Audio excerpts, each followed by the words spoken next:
আচ্ছা ঠিক আছে, কি কবে চাচ্ছিল কও। থ্যাংক ইউ টিয়া পাখি, আমার কথা রাখার জন্য এই অন্তরের অন্তরস্থল থেকে তোমাকে ধন্যবাদ দিচ্ছি। সর্দার বাড়ির কোনো আওয়াজ দিচ্ছে না। আওয়াজ আর দিবি কিরম করে? সর্দার বাড়ির লোকজন তো বুঝে গেছে আমার পাওয়ার কতটুকু। রাজ একটা ছোট মানুষ, সে একটু দৌড়াদৌড়ি করতেছিল, সেটাও বন্ধ হয়ে যাচ্ছে। তাকেও এখান থেকে বিদায় করার ব্যবস্থা করা হচ্ছে। কি কথা আপা? রাজ এক্কেরে বিদায় করার চেষ্টা করতেছে। আমাদের বিশ্ব সুন্দরী ভাবি বিশ্বাস বাড়ির বেটার বউ। বিশ্বাস বাড়ি থাকলে পারে নাকি রাজের ভবিষ্যৎ অন্ধকার নষ্ট হয়ে যাবে। সেই জন্যই রাজের ভালোভাবে মানুষ করার জন্য তার বাপের বাড়ি পাঠানোর ব্যবস্থা করতেছে। মাথা খারাপ নাকি? তার সিদ্ধান্ত কিটা শুনতেছে? কইলেই হইল। আব্বা কইছে আমাগার এই বিশ্বাস বাড়ির ভবিষ্যৎ নেতা রাজ। জানি না ওসব। আমার চাউলটার যে কি হাল হচ্ছে তাই বাকিটা জানে। খাবির দিচ্ছে না, একা একা থাকতে পারে না, একটা খোঁজও পাইলাম না। আমি মেলাবার শাহজাদা ফোন করছি, ফোনটাও বন্ধ। ফোন কি আর তার হাতে রাখেছে নাকি? গাড়ি নিয়ে হয়তো বন্ধ করে রেখে দিছে। আমি যদি গোলাপ সাদারে টান দিয়ে সিরিয়াল পাইতাম রে, তাহলে কি আমার গায়ে আগাম যাইতো। আমার মন করছে এসব আলোচনা সমালোচনা বাদ দিয়ে আপা, বাদ দিয়ে তুই আমি টিয়া রাজ মিলে অতর্কিত ভাবে লাঠি সুতা নিয়ে ওই সর্দার বাড়িতে যে হামলা করে শাহজাদাকে উদ্ধার করে নিয়ে আসি। সেটা এখন আর সম্ভব নয়। পয়লা যখন ঘটনা ঘটেছিল তখন গেলি না হয় এক ধরনের কাম হতো। এখন তো ওরা সবাই সতর্ক হয়ে গেছে। না জানি আমার সালটার উপর কতই অত্যাচার করতেছে। ওইদিক শাহজাদারে অত্যাচার করতেছে, আর আমরা সর্দার বাড়ির ছোট চাউলে ঘরে বসে জামাই আদর করতেছি। চলেক ওই সর্দার বাড়ির ছোট চাউলে দুরস্ত করি গিয়ে। না, এতক্ষণ যখন কিছু কওয়া হয় নাই, থাক দেখি আরো কিছুক্ষণ।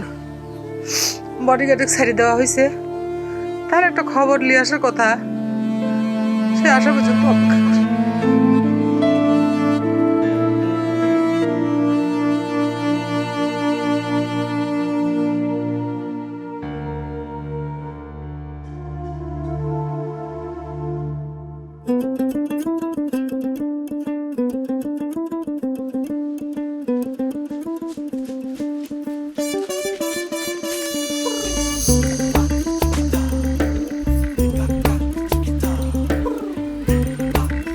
তোমাকে একটা কথা জিজ্ঞেস করি, সত্যি কথা উত্তর দিবা তো? তোর অন্তর থেকে উত্তরটা দিও।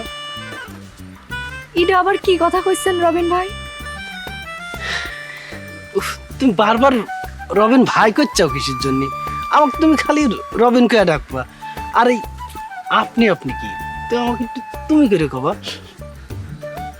জি না, আমার লজ্জা করে। কিন্তু আমার যে ভালো ঠেকে, মানে আমার ভালো লাগার জন্য কি তুমি একটু করতে পারো না টিয়া পাখি? আচ্ছা ঠিক আছে, কি কবে চাচ্ছিল কও। থ্যাংক ইউ টিয়া পাখি, আমার কথা রাখার জন্য এই অন্তরের অন্তরস্থল থেকে তোমাকে ধন্যবাদ দিচ্ছি।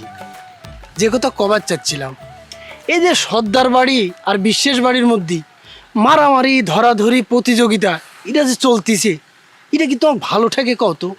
আমি মাত্র কয়দিন হয় এই গ্রামে আইছি, আমি নিজেই তো একটা অস্থির হয়ে গেছি।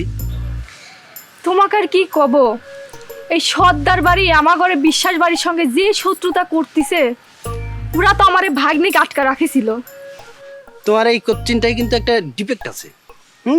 তুমি যেটা কথা কয় যেটা একটু ভুল আছে। তোমরা কিন্তু ওগারে আগে আটকা রাখিছিলে।